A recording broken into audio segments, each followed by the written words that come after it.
This is your First Alert Weather Breakdown, a deep dive into how weather works with meteorologist CJ Cartledge. Good morning, everyone. I'm First Alert Meteorologist CJ Cartledge here, back on the KSLA First Alert Weather Breakdown for today. I hope you guys have had a great start to your Tuesday. We have a lot of topics to talk to you about, and weather-wise here around the Arklatex as well as in the tropics. The tropical activity is increasing, which is our main topic for today, and we're going to be diving into the forecast on what we can expect with our next weather maker rolling through the Arklatex later on tonight into our Wednesday. So that's our two topics for today. Let's jump right into the forecast because we have a lot going on here, or weather-wise here around the Arklatex as well as in the tropics. Right now, we're sitting under mostly cloudy conditions around the Arklatex here, or at least around the Shreveport and Bossier area through our KSLA Tower camera sponsored by Mattress Plus.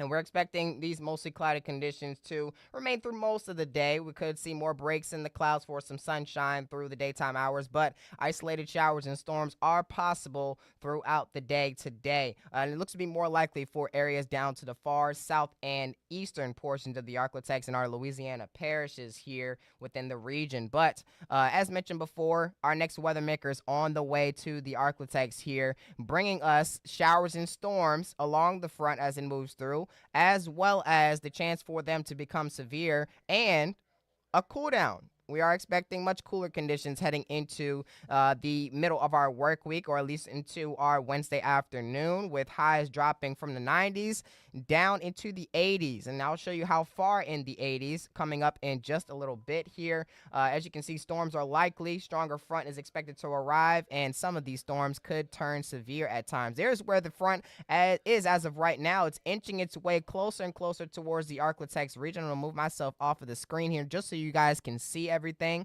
and is expected to move through the Arklatex later on tonight into tomorrow. And as you can see, there's not much thunderstorms, or not many thunderstorms forming along that cold front as of right now. It's just mainly on that warm front side of everything, or as you can see, or if you know what a warm front is, it's more than likely on this half of the low pressure system here.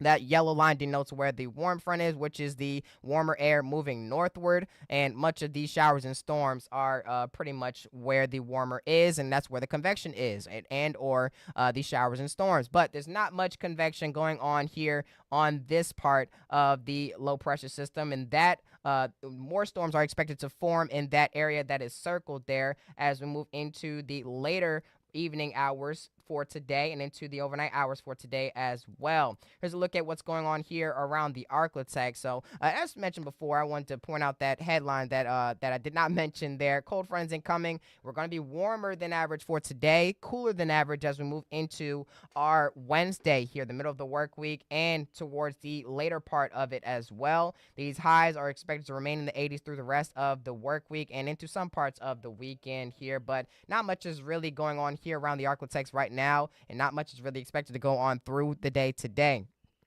Temperatures right now across the area, 82 for Texarkana and Shreveport, Magnolia, as well as 82, 83 for Natchitoches, 79 by Center, and 78 also by DeQueen, 84 along the west side of I-20 near Longview as of right now. Here's a look at humidity. It's very humid across the Arklatex through the day today, and we're going to be feeling pretty much borderline sticky and oppressive feeling humidity through the day today, mainly because of southerly flow and how long that's been happening here around the Arklatex. It's going to continue to bring in more moisture from the Gulf of Mexico and raise those dew points, and that is what's raising our concerns for severe weather through the overnight hours for tonight. Dew points will remain high, and that's going to allow for more warmth here in the Arklatex as these storms start to make their way through the region. And of course, temperatures will be on the decline towards the lower 80s and upper 70s, but those conditions are prime for severe weather, or perfect for severe weather as it moves through. So we'll have to keep you first aware and first alert on the latest updates that we have severe weather wise for the Arklatex tonight. But here's a look at future track, what everybody may have been waiting for here along this stream. As you can see, we could see some isolated showers and storms form in the south and west, or southeastern portions of the Arklatex here. This is where most of the rain chances will be for today, and this area that is circled, it's mainly going to be flowing in from the south and west and moving north and eastward through the daytime hours here, as you can see. But everywhere else around the Arklatex should remain mostly dry outside of the area that is circled there. But heading into this evening, we should see that front start to move through the Arklatex, and showers and storms will be starting to form along that front, as you can see there over by Dallas-Fort Worth, and it's expected to slowly make its way towards the Arklatex region heading into the later evening hours for tonight, early morning on our Wednesday, as you can see there. We're expecting those storms to finally reach into the Arklatex by as soon as, I believe, 8 to 9 p.m. this evening, I would say. As you can see, by 9 p.m. for our future check, it should be entering areas like McCurtain County and areas north of I-30, but it would be a broken line of showers and storms here, possibly storms dissipating and reforming along that line there. It's slowly going to make its way towards I-20 during the early morning hours of our Wednesday, and as we move towards our Wednesday during the mid-morning hours, more showers and storms will begin to develop behind the front, behind that initial line here, and that's going to bring us a mess of showers and storms heading towards the afternoon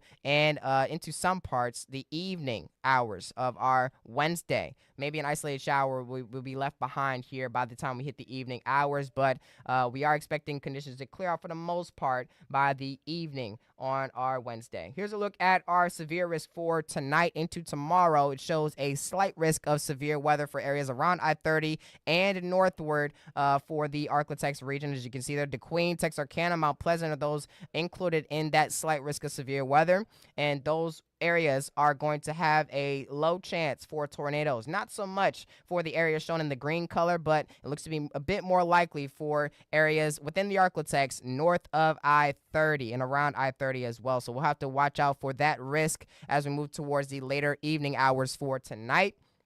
As the front slowly moves down to the south and east, that tornado risk looks to decrease, but the strong winds, damaging winds, strong, I got my words mixed up. Damaging winds, large hail, and flash flooding. Those are the threats that we also have to watch out for associated with this system here. Here's a look at the severe risk for our Wednesday through the daytime hours. We are expecting still a marginal risk for severe weather heading into the daytime hours for Wednesday. That includes most of our south and eastern half of the Arklatex region and much areas to the south and east of the Arklatex. Here's a look at the individual risks that I mentioned before. Large hail, strong winds, and flash flooding is at an elevated risk. Still a low chance for tornadoes through Tuesday night into our Wednesday morning. I may end up being here a little bit earlier than usual just to make sure things do not pop off too much out there around the Arklatex, or just watch the storms as they continue to trek through the Arklatex through the morning hours of our Wednesday. Here's a look at the flooding risk for today. It shows a slight risk for flooding, flash flooding that is, for most areas around I-30 and northward, and a marginal risk for flash flooding, a slightly lower risk for flash flooding for areas around I-20 and northward, including some areas south of I-20 in East Texas there. So, things to remember about flash flooding. Make sure to turn around, don't drown. Do not drive through any flooded roadways, or try not to, at least. You will encounter some flooded roadways, of course, or more than likely because of the flash flooding threat that we have here. But if you do not know how deep that water is, if you're in an unfamiliar area and you see flooded waters, it would be best to turn around and try a different way.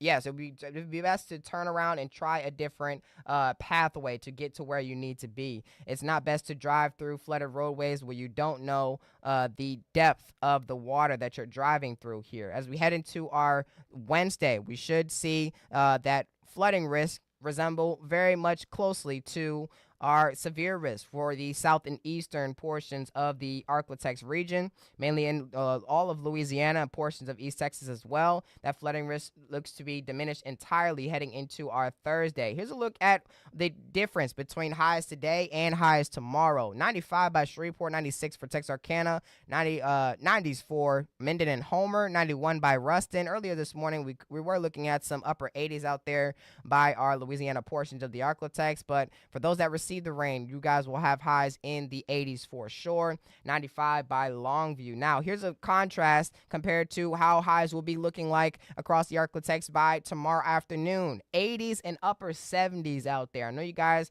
cannot wait for that. 82 by Texarkana, Nashville, same for Hope and Prescott. 81 by Doddridge, same for New Boston and DeKalb. Over in East Texas, we should see highs remain in a very similar range. 83 by Henderson, that's 79 for Gilmer, as well as Longview. Around 82 degrees for Chirano and Nacogdoches. Looks to be around the low to mid 80s for most portions of Louisiana as we got a latest update there. 79 by Minden being the outlier, 87 potentially near Montgomery, 86 by Natchitoches, and 81 here for Shreveport and Bossier.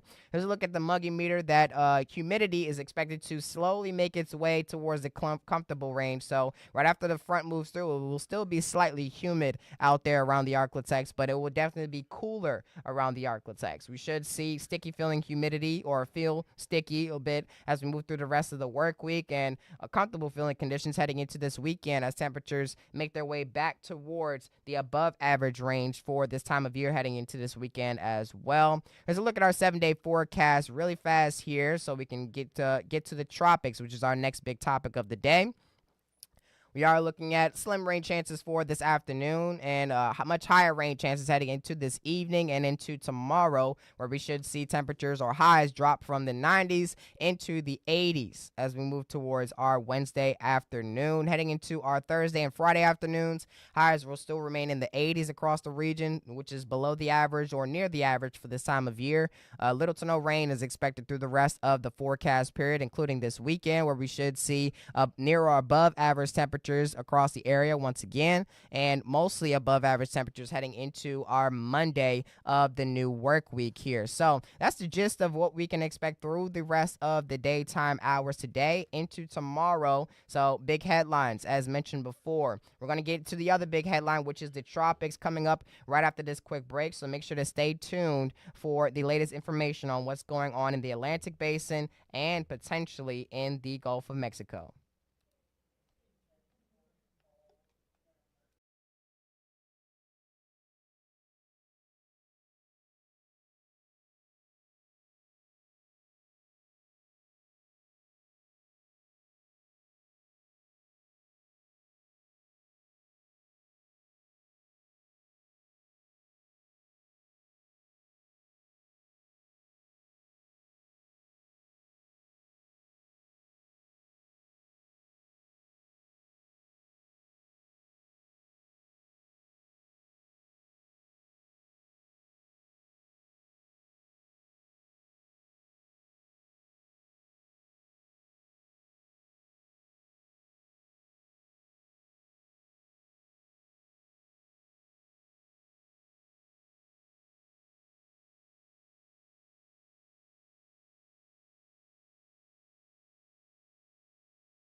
Good morning, everyone, and welcome back. So, let's dive right into the tropics and what we can expect from these storms that are out there in the Atlantic. And may I say, just as a disclaimer, nothing's expected to make U.S. landfall through the next 7 days ahead. So, that is a good news, and nothing is expected to hit the Arctic for sure through the next 7 days. No tropical systems here, but we do. I want to retract that statement of the next 7 days of something maybe hitting the United States. We could very well potentially see a tropical system form and potentially reach the east coast of the United States with that orange X that you see there. I've seen a couple of models earlier this morning showing that that tropical wave that is moving just past the Lesser Antilles Islands and into some parts of the Caribbean islands. It may just brush past those areas and just reach extremely close to the East Coast, if not just clipping by, bringing some heavy rainfall to portions of the East Coast like North Carolina. But those are only just a couple of models here. We'll have to wait and see if this actually becomes a tropical storm through the next 7 days. It has a medium chance of doing so. But that is the only storm that has threat to landfall as of right now. I don't believe it will technically make landfall, but it could just sideswipe portions of the East Coast. And that's what I've been seeing from a couple of models here. So just wanted to forewarn you guys, or if you have somebody on the East Coast, make sure to tell them to pay attention to the forecast through the next couple of days, especially if you have any family members or friends that live in the Caribbean islands, like portions, I believe, the Dominican Republic and Puerto Rico there, as I see, as it's in a little bit of that cone there. Just the northern parts of Puerto Rico is in that cone, or the Puerto Rico is just outside of the Dominican Republic. Northern portions of that is and portions northern portions of the cone is taking part of that. But as you can see, Major Hurricane Gabrielle is still a major hurricane as of right now. Currently stands at 140 mile per hour sustained winds, I believe, as of the latest update. Yes, it does still have 140 mile per hour sustained winds as of right now. It's moving east northeast at around 20 miles per hour. So it's moving pretty fast here as of the latest update. It's moving much faster than it was a little bit earlier, and it has a pressure of 948 now, which is showing that it's increasing in strength still a little bit. Decreasing pressure means increasing strength, but it's not expected to increase for long, as its forecast is expected to remain a Category 4 hurricane with 130 mile per hour sustained winds through our Tuesday. But heading into Wednesday and through the rest of the week, we should see that that hurricane slowly dissipate or weaken into a regular hurricane or a Category 1 or 2 hurricane, and slowly move out of our hair here in the United States and into the northern and cooler Atlantic waters. But this other tropical wave that we've been talking about, or we've been watching here, has a 90% chance of formation within the next 7 days and a 50% chance within the next 2 days ahead. So we can very well see our next named storm here around the Arctic, or not around the Arctic, but in the tropics, excuse me. Sorry to scare you guys, but yes, that is that tropical wave there that's been moving off the coastlines of West Africa through the past couple of days now. It's in the very middle of the Atlantic, but this other tropical wave right in front of the first one that I just mentioned with the red X, denoted by the orange X now, it could very well bring some rainfall to portions of the Caribbean islands. And it has a medium chance of formation into a tropical storm within the next 7 days ahead, and a 20% chance within the next 2 days. So, and due to its track, I would not be surprised if it came very close, if not sideswiped, portions of the United States here, or portions of the East Coast of the United States. So I will be watching this very, very closely, especially since National Hurricane Center is watching this very closely as well. But it's expected to bring heavy rainfall to portions of the Lesser Antilles Islands, as it is doing right now to these islands over here, and is expected to continue to make a north and westward impact, as you can see by its track there, moving into that orange bubble that you see there on the screen. But right now, neither of these storms are expected to reach anywhere near the Arctic as of right now, according to its track and its potential. It may become a tropical storm. That's the chances show that it has a 60% chance of formation into a tropical storm here. But it does not look to have any impacts to the Arklatex or anywhere near the Arklatex in the Gulf of Mexico. And actually, let's take a quick look at the Gulf of Mexico as of right now. And not much is really going on. It's actually almost a clean slate. Barely any storms are going on here around the Gulf of Mexico. And if any storms even entered the Gulf of Mexico, they would be in they would be in for rapid development, just like how we have been seeing through the past couple of days with Hurricane Gabrielle. Or actually, yesterday morning, Hurricane Gabrielle had strengthened from a Category 1 at around 3 in the morning to a Category 4 later on by around 10 o'clock. Or Category 3, I believe it was, around 10 o'clock yesterday. But I want to take a look at the sea surface temperatures here. These are the sea surface temperatures in the Gulf of Mexico, and you need 80 degrees or higher sea surface temperatures for tropical development. And as you can see, everywhere around the Gulf is well above that 80-degree mark here. So anything that goes into the Gulf, any storm, any tropical system, any potential tropical system is expected to pretty much explode in intensity and I wouldn't say expected to, but I would say I'll have a pretty good feeling that it may explode in intensity or get stronger very, very quickly, just like how most storms have been getting stronger very quickly out in these portions of the Atlantic here, which is also very, very warm for this time of year, warmer than average for this time of year. It's still a bit cooler as compared to what we have been seeing with last year's hurricane season and last year's sea surface temperatures at around this time. They were mainly in the mid and upper 80s. We're seeing mostly sea surface temperatures in the mid 80s right now, including areas like Puerto Rico and the Lesser Antilles Islands and the Caribbean islands as well. They're still very warm sea surface temperatures as of right now. Prime conditions for tropical development out there across the Atlantic basin. But if any of these storms reach tropical storm status, here's a look at the tropical names for this time of year. The next couple of names on the list will be Humberto, Imelda, and Jerry. So if any of you have a name, or if your name is on this list this year, I consider you very lucky here. I've always wanted my name to be named after a hurricane, but hey, that's just my personal interest, and that's me being a weather nerd. But the next couple of names after that will be Karen, Lorenzo, Melissa, Nestor, Olga, Pablo, Rebecca, Sebastian, Tanya, Van, and Wendy. It's pretty rare that we would get through all the names of this year's hurricane season list, but we are expecting, or according to the NOAA forecast, National Oceanic and Atmospheric Administration, we should, or the forecast shows 13 to 18 named storms. So that goes between the names of, I believe, Nestor and Sebastian at the cap of the forecast. So Sebastian will be the cap according to that forecast here, but. Yes, that is all that we are expecting, or that's all we have forecasted for, or they have forecasted for out there in the tropics. But looking at the tropical development through the next week to 2 weeks ahead, there is greater than a 20% chance that something will form in this pink zone that you see there in the middle of the Atlantic, as well as in the Gulf of Mexico. And that range is extended from portions in the Eastern Pacific there, where they have a slightly higher chance of tropical storm development out there in the Eastern Pacific. But looking at the outlook for the next week after October 1st through the 7th, that range pretty much just gets shifted back a little bit here. As you can see, there's a greater than 20% chance that tropical storm may form by the Cabo Verde Islands and move westward through the Atlantic and westward, which is normal for this time of year due to that Bermuda high. And there's still a 20% chance of formation, or 20% chance of a tropical storm forming